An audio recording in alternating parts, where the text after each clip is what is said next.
स्वामी समर्थांचे मठ अनेक असतात, पण समाधीस्थान हे एकमेव आहे. अक्कलकोटमध्ये असलेल्या या समाधीस्थानी माणूस त्याच्या पुण्याने आणि कर्माने येतो असं म्हणतात. कारण स्वामीच म्हणून गेले होते की माझ्या वडाच्या पारंब्याखाली बसून भक्त जप तप करून आपापल्या गावी निघून जातील. असं ते कित्येक वर्ष करतील. ज्या दिवशी त्यांचे कर्म शुद्ध होतील, पाप नाहीसे होतील, त्या दिवशी ते या समाधीस्थळी येतील आणि याचं महत्त्व जाणतील. स्वामी पहिल्यांदा अक्कलकोटला आले ते या चोळप्पा महाराजांच्या घरी. 21 वर्ष इथे त्यांचं वास्तव्य होतं. चोळप्पा महाराजांनी या काळात त्यांची खूप सेवा केली.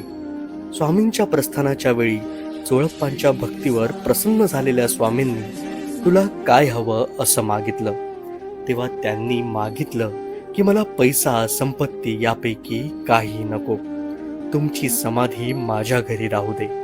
आज चोळप्पा महाराजांची 5वी पिढी ही अविरत गुरुसेवा नित्य नियमाने करते. श्री स्वामी समर्थ. आणि अशाच प्रकारच्या माहितीसाठी या चॅनलला सबस्क्राईब करायला, फॉलो करायला विसरू नका.